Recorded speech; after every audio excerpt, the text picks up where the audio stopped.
అంజనీ పుత్రుడైన హనుమంతుడు నేను నన్ను అనలేనంటే ఒక పాయింట్. ఏ ఊరు మీది? పెండపాటి గారు, యూ కెన్ రెస్పాండ్ ప్లీజ్. అదే where is he calling from? ఎక్కడి నుంచి ఉన్నారు సత్యం గారు? వెళ్ళిపోయారా? ఏం ఏమంటున్నారు? మమ్మల్ని కలుపుకోలేదు పవన్ కళ్యాణ్ గారు, ఓట్ల నుంచి యంత్రాంగాన్ని కూడా పెట్టుకోలేదు, ఏజెంట్లు కూడా పెట్టుకోలేదు, కనీసం స్లిప్లు కూడా పంచలేదు. వాళ్ళ వీళ్ళెత్తను అర్థం చేసుకోవడం చైనా కూడా బద్దలు కొట్టాలి.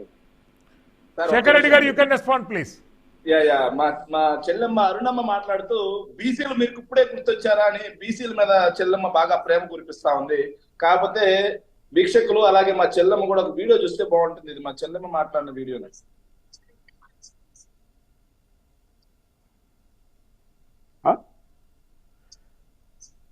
ఎస్, ఈ వీడియోలో మా చెల్లెమ్మ ఏం మాట్లాడిందంటే, చిరంజీవి గారు బీసీలకు సీట్లు ఇస్తే చిరంజీవిని ఎందుకు గెలిపించలేరు?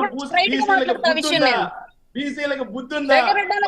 బీసీలకు బుద్ధుందా అని మాట్లాడిన మా చెల్లెమ్మ వచ్చి ఈ రోజు బీసీల గురించి ప్రేమ వాళ్ళకి వస్తే బాగలేదమ్మా, ఇది కొంచెం ఆలోచన చేయాలి. ఇప్పుడు కూడా అదే మాట మాట్లాడతా, స్ట్రైట్ గా ఒక బీసీ ఆడపిల్లగా ఇప్పుడు కూడా అదే మాట మాట్లాడతా. 100 సీట్లు ఇచ్చిన చిరంజీవి గారిని రాజకీయాల్లో నిలబెట్టలేకపోయింది నా బీసీ కులం. నిజంగానే సెన్స్ ఉంటే, రాజకీయంగా ఎదగాలన్న జిజ్ఞాస బీసీలో ఉండుంటే ఆ రోజు చిరంజీవి గారికి సపోర్ట్ గా నిలబడేది బీసీ కులం. ఇప్పుడు కూడా చెప్తున్నా, ఐఎమ్ బీసీ. సిగ్గుపడుతున్న చిరంజీవి గారు రాజకీయాల్లో లేకుండా చేసుకోగలిగినందుకు ఇప్పుడు కూడా సిగ్గుపడుతున్నా నేను. అట్లాంటి వ్యక్తిని రాజకీయాల్లో సపోర్ట్ చేసుకోలేకపోయి మళ్ళీ అగ్రవర్ణాలకి బానిసత్వం చేసే పరిస్థితిని కల్పించింది బీసీ కులం. నేను ఇప్పుడు కూడా చెప్తున్నా ఆ విషయాన్ని. వెరీ గుడ్ అమ్మ. ఈ రోజు నువ్వు బానిసత్వం చేసేది కూడా కాపు అని ఒక అగ్రవర్ణానికి వెళ్ళమ్మా, దానికి ఎవరు కాదు. నేను చెప్తాను అదే, నేను బానిసత్వం చేస్తున్న వ్యక్తి అన్ని కులాల సమానత్వానికి ప్రయత్నం చేస్తున్నాడు కాబట్టి అతను సపోర్ట్ చేస్తున్నా. మీలాగా ఒక సామాజిక వర్గాన్ని నెత్తిని కూర్చొని మిగతా సామాజిక వర్గాలు కాళ్ళక్కడ పెట్టే వ్యక్తి నేను సపోర్ట్ చేయను. బీసీల గురించి మాట్లాడేటప్పుడు బీసీల రాజ్యాధికారాన్ని ఎవరు తీసుకొస్తున్నారు? బీసీలకి 50% ఓట్లు ఇవ్వడమే కాకుండా 50% నామినేటెడ్ పదవుల్లో ఎస్సీ ఎస్టీ బీసీ మైనారిటీకి ఇవ్వడమే కాకుండా చెప్పిన దానికంటే అదనంగా 60% నామినేటెడ్ పదవులు బీసీ ఎస్సీ ఎస్టీ మైనారిటీకి ఇచ్చాం మేము. కాంట్రాక్టుల్లో కూడా 50% బీసీ ఎస్సీ ఎస్టీ ఎప్పుడైనా ఇలా జరిగిందా? చరిత్రలో ఎప్పుడైనా ఈ దిశగా కార్పొరేషన్ చైర్మన్ జీతాలు ఇచ్చారా మీ ప్రభుత్వంలో? తెలుసా మీకు? అసలు ఆ విషయం తెలియకుండా మాట్లాడుతున్నారా? పదవులు ఇస్తే సరిపోద్దా? వాళ్ళకి పగ్గాలు అక్కర్లేదా? పదవులు ఇస్తే సరిపోద్దా? వాళ్ళకి ఆర్థిక వెసులుబాటు అక్కర్లేదా? పదవులు ఇస్తే సరిపోద్దా? వాళ్ళ అప్పర్ లిఫ్టింగ్ కోసం నిధులు అక్కర్లేదా? పదవులు ఇస్తే సరిపోద్దా? వాళ్ళ కోసం ఆలోచనలు ఏం చెయ్యక్కర్లేదా? పదవులు ఇచ్చి మీ కింద బానిసలుగా పెట్టుకుని సరిపోద్దా బీసీల్ని? మీరు మాట అన్నారు, అది ఖచ్చితంగా మీరు విత్డ్రా చేసుకోవాల్సిన అవసరం ఉంది. ఎందుకంటే అదే జర్నలిస్ట్ గా మీరు ఒక పార్టీ అధికార ప్రతినిధిగా మాట్లాడలేదు, ఒక జర్నలిస్ట్ గా మాట్లాడుతున్నారు కాబట్టి మీరు ఒక మాట అన్నారు. ఏమన్నారంటే 2024లో మళ్ళీ వైసీపీ అధికారంలోకి వచ్చే ప్రమాదం కొంచెం ఉందని. ప్రమాదం ప్రజలకా మీకా అన్నా? ప్రమాదం ప్రజలకా మీకా? ఒక జర్నలిస్ట్ గా మీరు మాట్లాడాల్సిన మాట అదేనా అన్న?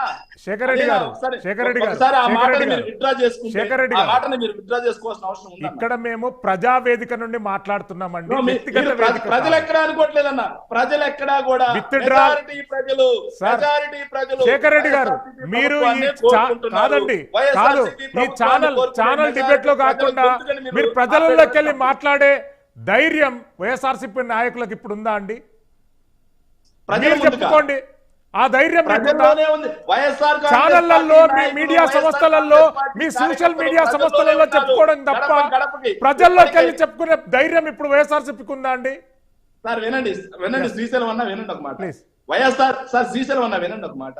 వైఎస్ఆర్ కాంగ్రెస్ పార్టీ ఎమ్మెల్యేలు గాని కార్యకర్తలు గాని నామినేటెడ్ పదవుల్లో ఉన్న అందరూ కూడా గత 2 ఏళ్లుగా గడప గడపకి అంటూ ప్రజల్లోనే తిరుగుతున్నారన్న. ఈ జనసేన వాళ్ళు, టీడీపీ వాళ్ళు మాత్రం మీడియా ముందు ఉన్నారన్న. అది మీకు తెలియని విషయం కాదు, మీకు తెలిసి కూడా మీరు ఇలా సమర్థించుకోవడం కాదు. సో ఆ మాటను మీరు విత్డ్రా చేసుకుంటే ప్రజల దగ్గరికి తీసుకెళ్లి జనసేన పార్టీ అని మర్చిపోవద్దు. మీరు ఏసీ రూమ్లలో ఉంటే మిమ్మల్ని ప్రజల దగ్గరికి పరిగెత్తించినటువంటి పార్టీ జనసేన అని చెప్పి మాత్రం మర్చిపోకూడదు. మిమ్మల్ని ప్రజల దగ్గరికి పరిగెత్తించినటువంటి ఏకైక పార్టీ జనసేన పార్టీ. దాన్ని ఎప్పుడు మర్చిపోకండి. అన్న ప్లీజ్ అన్న ఒక్క నిమిషం అన్న ప్లీజ్ అన్న మీరు జనసేన జెండా ఎత్తుకుంటూ ఎత్తుకున్నారు కానీ ఒక్క విషయం చెబుతా అన్న. జనసేన ఇప్పుడు పవన్ కళ్యాణ్ గారు